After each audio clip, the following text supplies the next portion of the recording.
All right, ladies and gentlemen, you know, here on this stream, I don't gatekeep, contrary to what some people say on social media, saying I never put people on. I'd argue I put people on every day. I'm actually one of the most least gatekeeping ass content creators out there. People ask me a question and usually I'll answer it if you ask it at the right time, as long as I'm not in the middle of something. And ladies and gentlemen, I'm back with another finesse.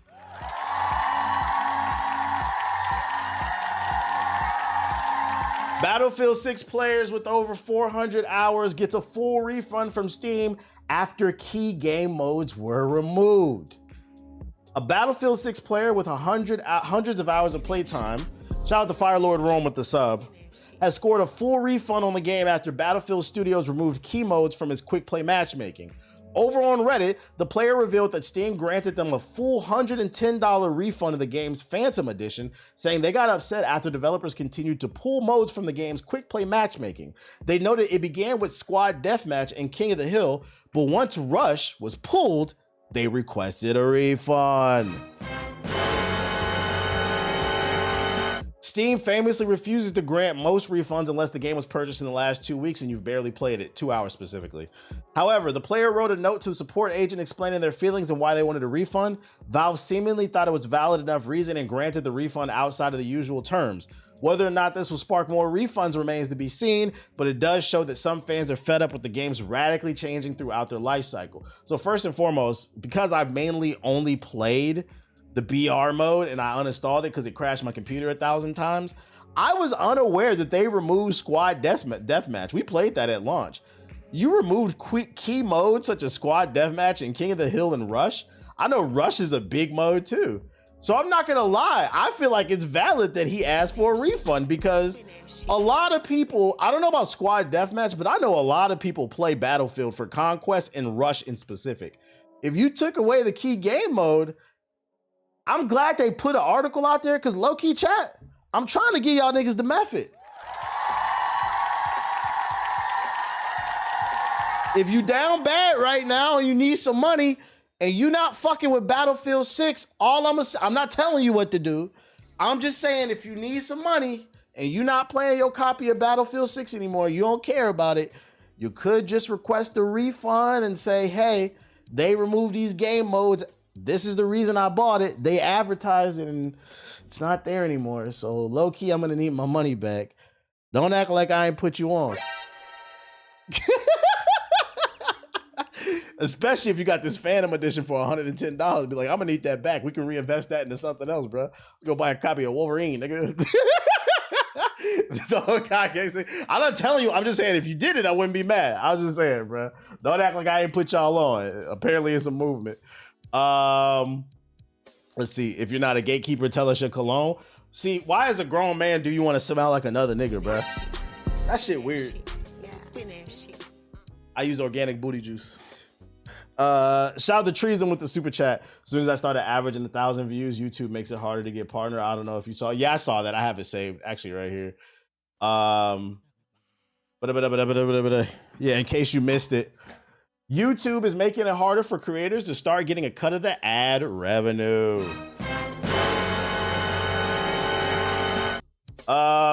YouTube could soon become a less viable earning source for new creators. The platform just announced updated rules for monetization via its YouTube partner program, and as well, it's not the best news.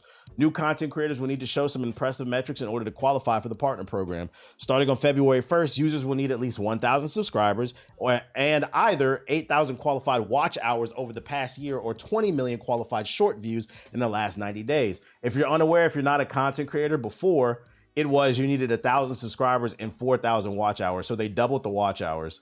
I don't know how much with the shorts because I don't give a fuck about shorts, but I'm gonna imagine they probably doubled this too. Let's see.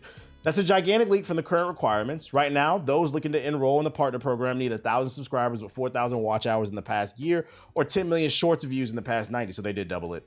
So in a few months, everything is doubling aside from the subscriber count requirements.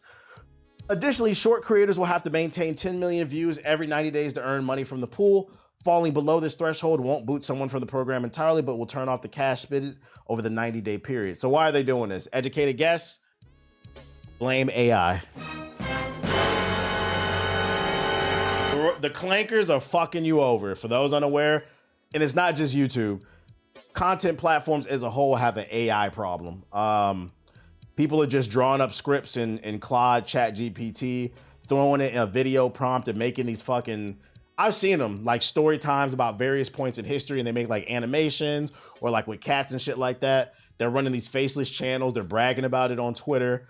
They get easily monetized. And I think YouTube, because for those unaware, television is the fastest growing platform on YouTube. It's up like 40%.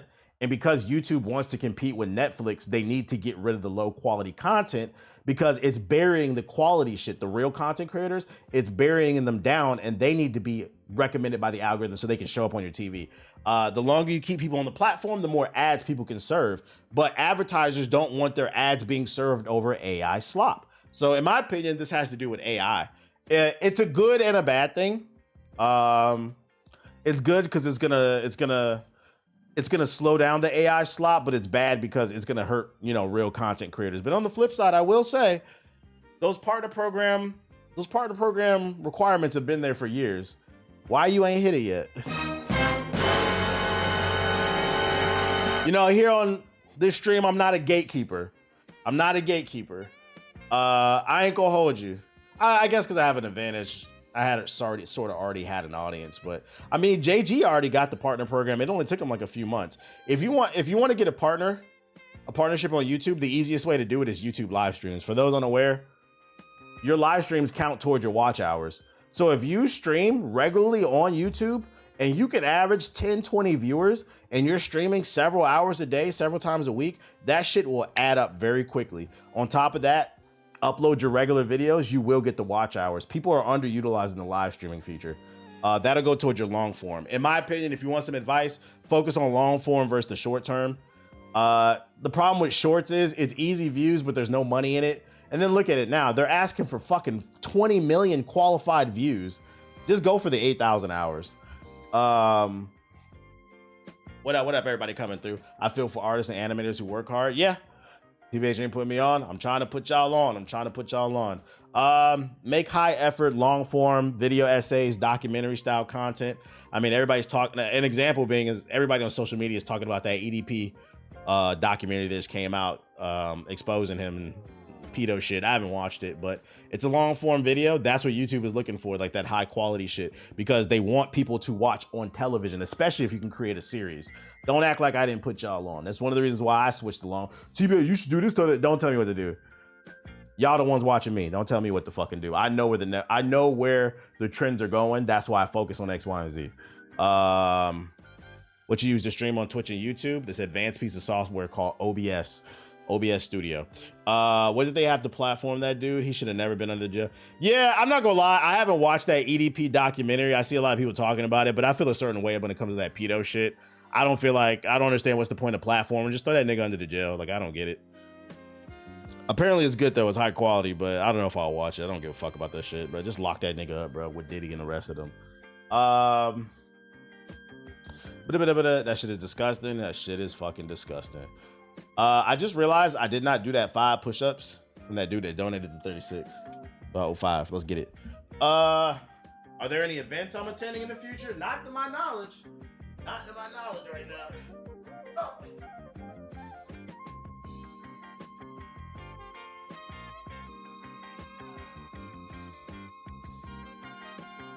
Nothing I really want to attend. Yeah, I just watched a video from a smaller creator that was saying the same thing. You got to make long form content. Yeah, those watch hours are not that intimidating if you make long form content. Like podcasts are another thing. If you make a podcast is interesting, because you got to keep in mind, if you make a 3-hour podcast and on average every viewer is watching 90 minutes, an hour and a half, you take that 90 minutes and then you multiply it by like how many views there are, like 10,000. You do that a few times, you'll hit this shit easy. When it was 4,000, I hit that shit in a week. So I don't know what to tell y'all niggas, bro. I don't know what to tell y'all. The YouTube channel that I'm streaming on right now, that shit got qualified in a week. Mind you, it was a dead channel for like 2 years. Yo, shout out to Alex with the sub. Shout out to Payzona with the sub. That stream was not, that channel, Hokage HQ, was not monetized until I started streaming consistently. Shout out to Vibe Guy with the sub. Appreciate it. Speaking of content, would you ever do a Dark Souls trilogy playthrough? I've always said low-key I want to go back to Dark Souls 3, but it's about finding the time. There's too many new games. One day I will, maybe. They just hopping him admitting to everything. They just recording him admitting to everything. What was the AI program you used to get metrics from YouTube? It's not an AI program. It's literally in your analytics, bro. It's in your YouTube analytics, bro. Just go to channel content. Hold on one second.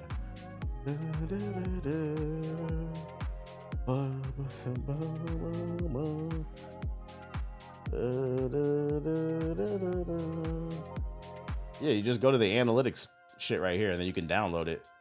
Now, are you asking me what do you do with it? You go to the advanced mode, and then you can download it right there. It'll download all your analytics. Then what you can do is you can throw it in AI. You can throw it in Claude, you can throw it in Grok, you can throw it in ChatGPT. Personally, I like Claude. I think it's the best.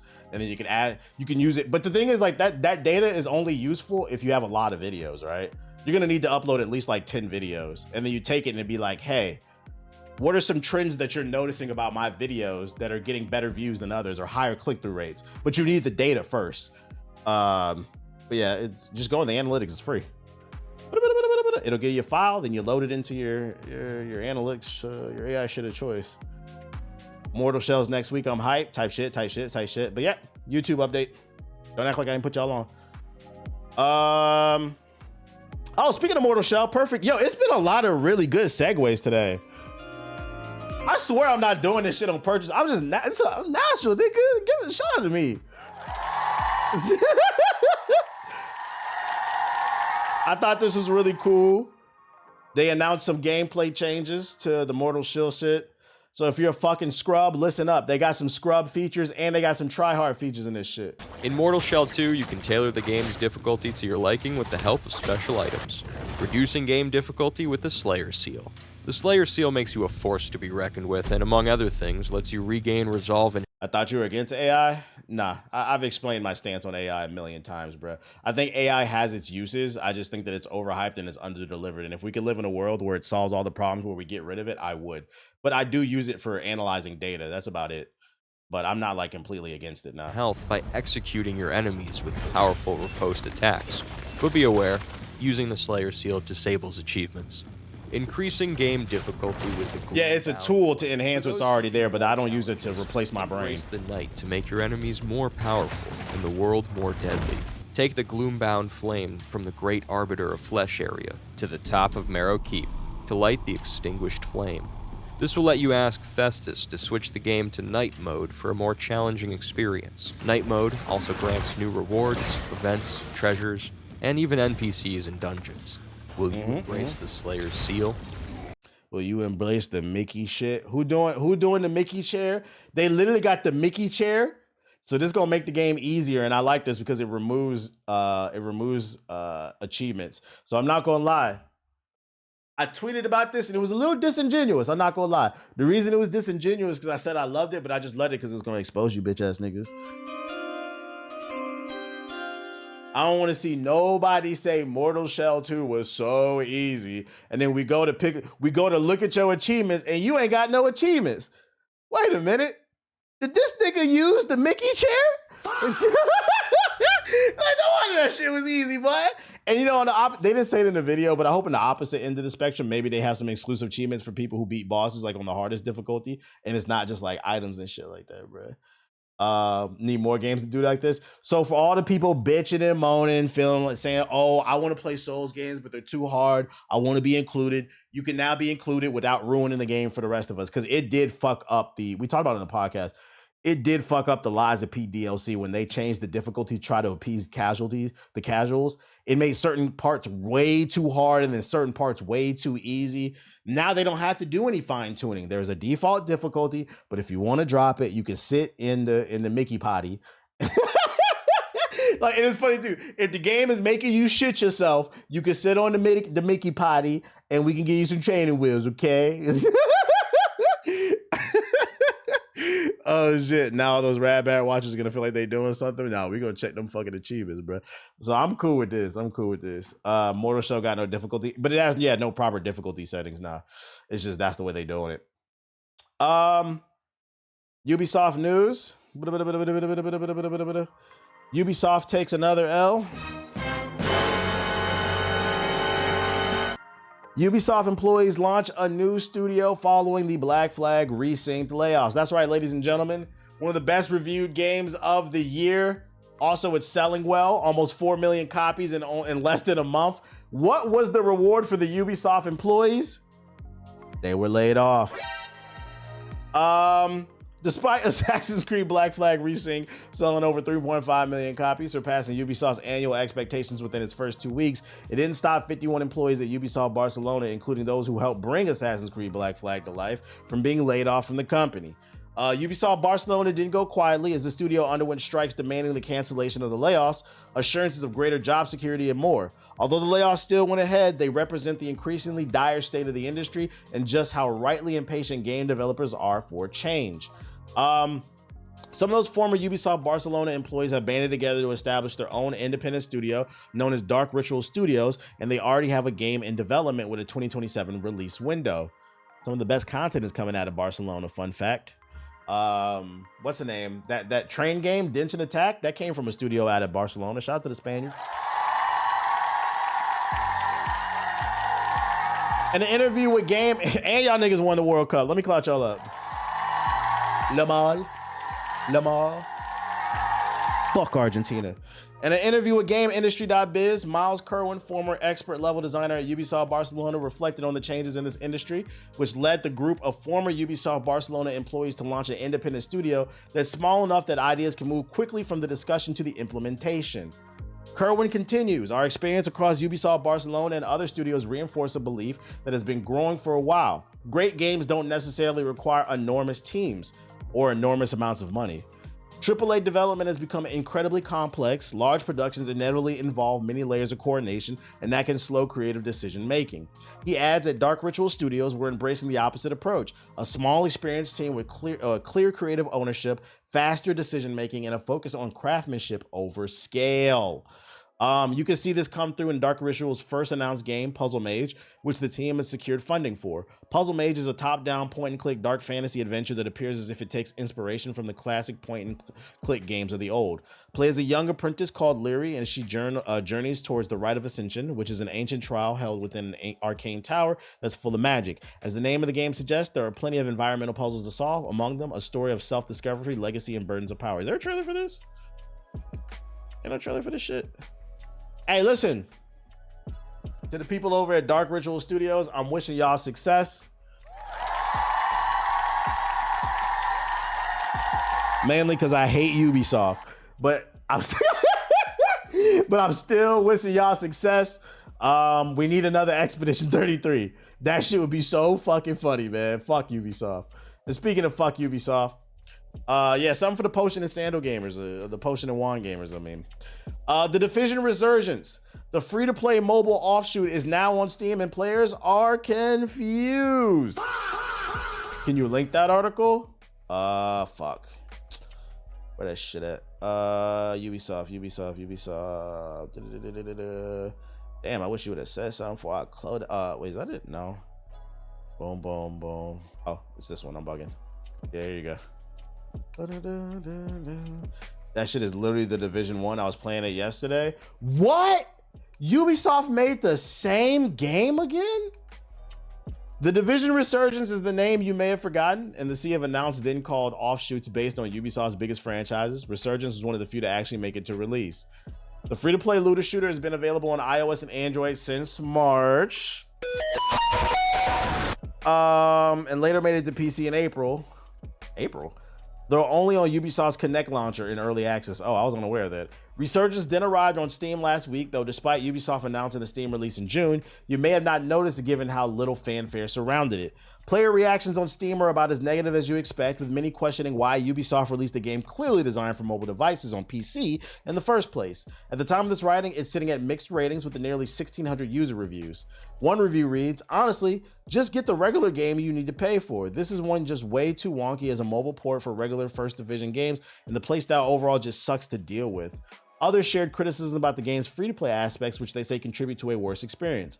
All the loot is locked behind daily completions, and you only get to do those maybe 4 times a day. Then the game scales the XP and rewards down hard.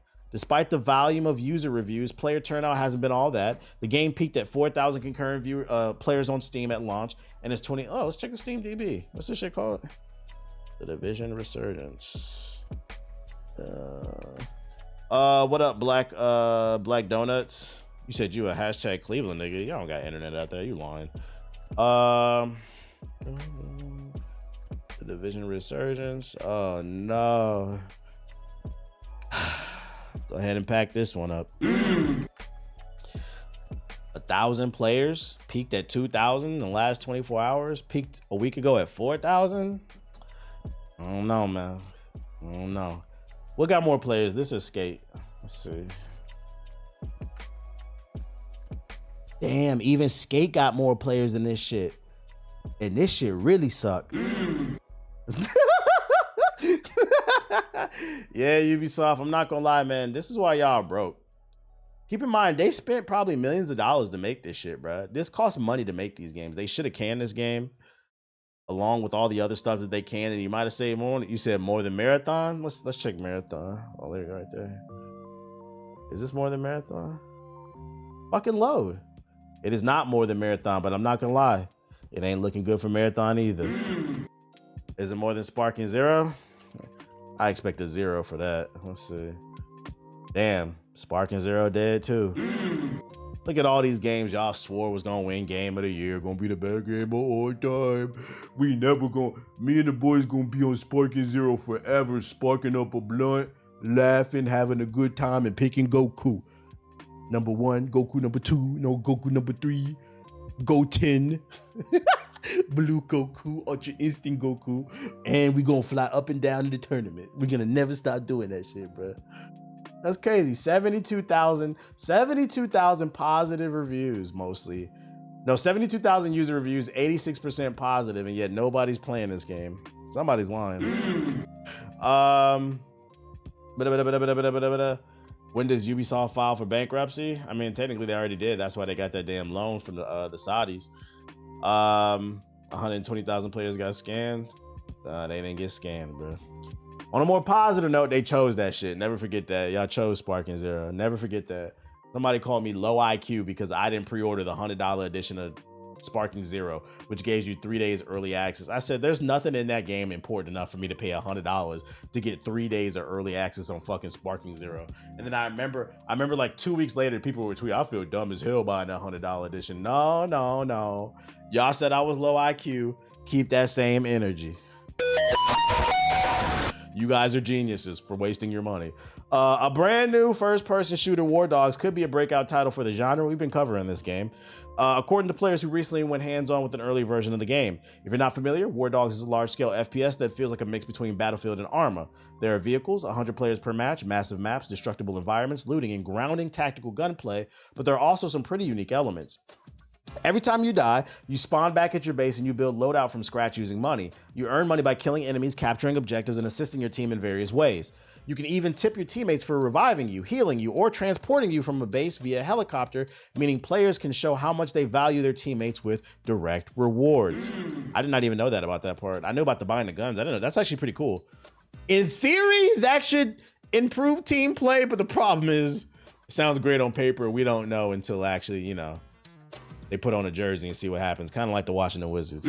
Sounds great on paper, but until, they actually play, we don't know. All in all, it's a pretty interesting blend of the shooters we know and love with new twists. The game had a sizable closed alpha playtest over the weekend, and fans have weighed in on their feelings about the game. Many of them are glowing positive, with some saying they see it having the potential to be a big hit.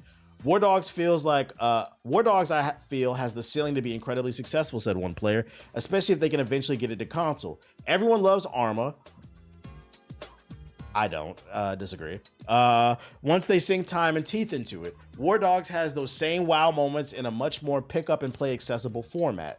War Dogs is an absolute blast, said one fan. Time vanishes playing this game. Doesn't matter if you're sweating gunfights, running vehicles, building bases, or getting farmed. This is definitely going to be the UNC game. Definitely going to be the UNC game. Another fan commented on how long matches mean players have time to try different strategies, try different things, and feel immersed in a battle. Something about War Dogs games going for over an... What? Something about War Dog games going for over an hour just hits different, they said. The actual fight feels more alive, builds a world around you, a real one, not just a fast-paced rush to victory. You have time to do so many different things in a match. I loved it. Casuals may not. I don't think it makes you a casual because you don't want to sit in one match for a fucking hour. That means like this game is really gonna live or die based on how fun it is, because like that's an investment. I'm not gonna lie. 2 or 3 matches, I'm getting off stream. All right, chat. I'm out. I did 2 matches, I'm out. It's gonna be like Paragon, 2-hour matches and shit. Of course, with it being a playtest, some fans made sure to give feedback on how they think the game can be improved. Some fans feel there are areas where the game's pacing can be improved without degrading the deliberately slower feel of the game, in addition to balancing weapons, vehicles, and other aspects of the game. I went hands-on with the game over the weekend and really enjoyed what I played. The inclusion of things like proximity chat adds a layer of immersion. We love that. The humor, depending on the person. The gunplay feels hefty and deadly, and the game really does empower everyone to work together. Players were constantly bandaging each other, dragging each other out of the chaos to revive downed allies, and giving each other money or loot being helpful. The only thing I will say about this is like, I believe what they're saying, that they were having fun and like everybody was working together. But the thing I think that like the writer has to keep in mind is anybody who was playing in the, because this is an indie first person shooter. So like you got to be in the know to know this type of game. Anybody who was playing this alpha test really wanted to be there. What happens when you get the casuals who just heard about it being a decent game? Are they going to do the same thing? So I would argue you're probably playing with the people who really want to do these things. What happens when you get these Battlefield niggas on here, bro? You know what I'm talking about. Everybody love to play medic in Battlefield, and I ain't never been healed once, unless I'm running with a squad of my friends. But them randoms, they ain't picking you up, bro. The lack of arcadey elements like hit markers means you have to really pay attention to ensure you're hitting your shots, especially from a distance. I also appreciate the lack of sliding, diving, or advanced movement that can make games like this feel absurdly twitchy. It has the right balance of ground movement and gameplay. Translation: it's all about decision making and gun skill, which, you know, I like. This is an old head shooter. Bro, 5 minutes of ads. Twitch got me watching Cat NSYNC. Nothing I can do about it. That's Twitch, bro. If you don't want to watch ads, drop a sub, bro. That gets rid of the ads, but I can't control that shit. It definitely has room to improve, though. It can be extremely tedious to die and spend a minute or two building your loadout from scratch again, so they need to figure out a way to speed that up. Having a button that can spawn your previous loadout or a previous cheap default would be a massively improving experience. That makes sense. War Dogs is meant to be a pretty punishing, but I think this is one area where the game could be a bit lenient in order to get back into the action. You should be spending your time playing, not dragging the same items in a menu over and over again. It begins to feel too much like Groundhog Day otherwise. Bulkhead, the developer behind the game, also has been pretty blunt about its vision for the game, given that major franchises like Call of Duty and Battlefield have been somewhat compromised by catering to influencers and content creators. Oh shit. Fiend! Fiend! They got Fiend, guys! It's gonna be great. Do you use a hitbox? I do not. Yo, why you ask that question? Yo, shout out to Black Donuts with the sub. I appreciate you there. And shout out to Psych DBZ. I do not use a hitbox, but I got one coming in the mail tomorrow. Shout out to me. I was like, did you know that? How you knew that, nigga? How did you know that? I got a hitbox. I decided I'm gonna try one out I caught it on sale for 40% off. So I decided I'm gonna keep it for like a week, and if I like it, I'll keep it. If not, I'm gonna return it. What's a hitbox? It's a controller for fighting games. Here, I'll show you. Hold on 1 second. Yeah. I gotta go into my Amazon. Let's see, orders. This thing right here. This is a hitbox. So it's a controller designed specifically for fighting games. There's no joystick on it. Oh, the price went up. I got it for $180. It's just buttons. So basically, it's impossible to mess up your inputs because the problem with using the D-pad or the analog stick is sometimes like it's inaccurate, so you do the wrong. It happens a lot when I'm playing Avatar. But with this, if you learn the buttons, you'll never fuck up on the inputs because it's always gonna do the same thing. You said a button mashing stream. I'm not gonna lie, I've never used one of these before. I grew up in the arcade, so like I know how to use a fight stick, but like I didn't like one that was sitting in my lap. I like the ones that are standing up. Used to be called the Mickey box. Siggy's funny. Everything's Mickey to Siggy, bro. So this will be my first time trying it. I don't know if I'll keep it or not. Because I'm so used to playing fighting games on the controller, and I think I'm pretty decent at them, but I do be fucking up my input sometimes. So I was like, yeah, fuck it, I'll try it. Why not? You could always return it, you know. Okay, that's a serious controller. Pretty much. Like you gotta be like super into fighting games to do that shit. You'll get used to it. We will see. Because I'm not gonna lie, I'm kind of addicted to Avatar. Matter of fact, y'all want a hot take? Man, I don't even know if it's a hot take. After spending a good amount of time on Marvel Token, I think Avatar is the better game, chat. I think it is. Like Avatar does have its bullshit, but it's not a lot. Token, I think maybe I got wrapped up in, what's the word I'm looking for? The honeymoon phase, which was the beta for Marvel Token. But now that I got like over 10 hours on that game, it's a lot of bullshit in that game, bro. I'm not gonna lie, mods, ban all Hulk players.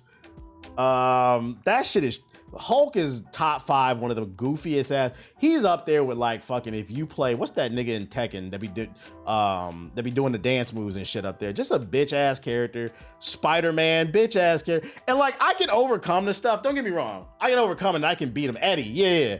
Just cheesy like Eddie. I can overcome it, but it's I'm not gonna lie, I kind of agree with like a lot of the FGC pros are. It's getting to a point where it's like, all right, bitch ass niggas. These fighting games are getting a little too scrubby, bruh. And you want to hear another hot take? I was walking Aki the other day because I was tilted after playing ranked of Marvel Token. I think the tag function in Invincible is actually better than Marvel Tokens. I think mechanically Marvel Token, like on a one-on-one aspect, is better than Invincible, but the way the tag function works in Invincible is better than Marvel Token. Marvel Token, you pick 4 characters for no reason. It's just shit all over it's a lot of noise pollution in fucking Marvel Token. I've lost so many matches because I don't even know who the fuck I'm fighting half the time. Niggas will suck, because they need to put a cooldown on this shit. I'm about to go on a tangent. You can call out an assist every 3 seconds, bruh. So niggas be spamming that shit and it be shit all over the fucking screen. And I'm like, yo, who the fuck am I fighting, bruh? And then you got characters like Spider-Man and Blade, just fucking button masher's wet dream, bruh. And every Spider-Man player thinks he's good. You're not. That game neglects the basics of fighting games. It's a casual game. To me, I put it on, I'm kind of leaning towards, I put it in the same bracket as Invincible. It's fun if you just want to play it like casually, but it's not a serious fighter to me, bruh. It's not a serious fighter to me. Yeah, a lot of clutter all over the screen. You can't even keep up. It's fun. I have fun with it, but like I'm not having as much fun as I thought I was gonna have with it, bruh. Yeah, you don't lose assists. You use it raw. They need to make you lose energy. Something. That game needs some fucking. It needs some balancing, bruh. It's a little too scrubby. Marathon better. What are you enjoying more, Avatar or Marvel? Avatar. I've been on it more. Like Avatar, like I'm still learning things about the game, and like I feel rewarded for taking the time. The only thing that Avatar is fucked up, and I think it has more to do with Paramount, if they just add the multi lobbies, because you can only lobby 1v1s, and then it needs ranked. If they add ranked, I probably would grind Avatar. I'm just having more fun learning that game because it rewards good fundamentals. Marvel doesn't. Marvel rewards just drool on the fucking controller and hit your head, and you can overcome that shit, but it's like, I shouldn't be tilted when I'm getting wins. To me, I don't want to be frustrated getting fucking wins. Like, that's not fun to me. Stiggy's still talking about Marathon. That nigga has a beef with Marathon. You said nerf Azula? Yeah, my main issues is ban all Azula and Zuko players. Those and Kyoshi. Those are the 3 scrub ass characters. But you can overcome Azula if you control the airspace. There's ways to beat it. It is a little frustrating. Avatar has his bullshit, but like for the most part, it is mechanically much more sound than Marvel Token, bro. Anyways, that's my rant. I'm not gonna lie. I've been thinking. I was like, do I even want to play fucking Marvel tonight? Maybe I'll run a lobby. I thought I was gonna grind ranked, but I was like, I don't know if I want to grind ranked. I think I might just stay in casuals with fucking Token. I can't take that game seriously, man.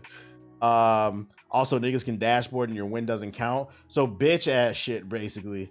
I know there's already a lot of fighting games, but another one came out. A fan made one, Sega versus Capcom. If you care about it, I'm gonna drop the download link in the chat. Here is the trailer. Into the heat of battle. Hold on. Go for it. This is not going full screen. Yeah, I'm having way more fun on Avatar than Token. I'm picking up new tech with I started playing Zaire too. Zaire is really fun. But I'm picking up new tech with what's his name? Saka. I'm winning like 80 to 90% of my matches, bro. Like I'm having fun with that shit. That's because I'm just outclassing them on fundamentals. Sonic!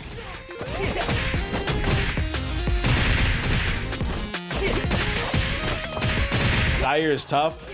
Yeah, like the way you can launch people and then Zaire, you hit the flow button and he can fly and then you can combo into that shit. It's just like, I'm trying to figure out the setup still. I'm only playing a bender because I started the story mode. I wanted to get the achievements and unlock the other characters. And then I'm trying the other characters out. But Sokka's still my favorite. Like a lot of looks good. It does.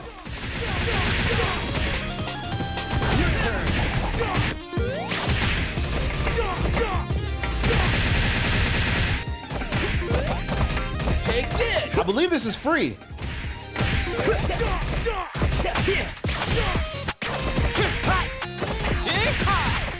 What game is he from? Is that Skies of Arcadia, I think? Come on, Cutlass. That's a deep pull. Yeah, it was a Dreamcast game, I think. That's a deep pull right there.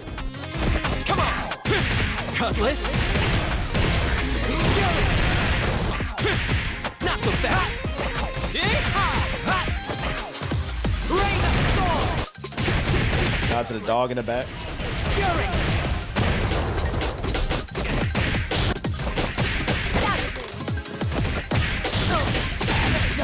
It's a cheat code to unlock Avatar Aang and Korra if you press the backspace menu. I've been enjoying the story though. I was originally just planning to get the achievements, but like, I'm not gonna lie, if you don't take it seriously, the story mode in Avatar is not bad. It's fucking goofy. It's like it's an alt universe story where like everybody's background is like different. Like they changed Zaire from being a fucking terrorist to now this nigga's like the best he wants to be the best pro bender in the world, basically. So he breaks into Ozai's castle, the Fire Lord, and he begs him to sponsor him to become a pro bender. This shit, I caught myself laughing. I was like, what the fuck is this shit, bruh? It's so nonsensical. I was like, they was having fun, bruh.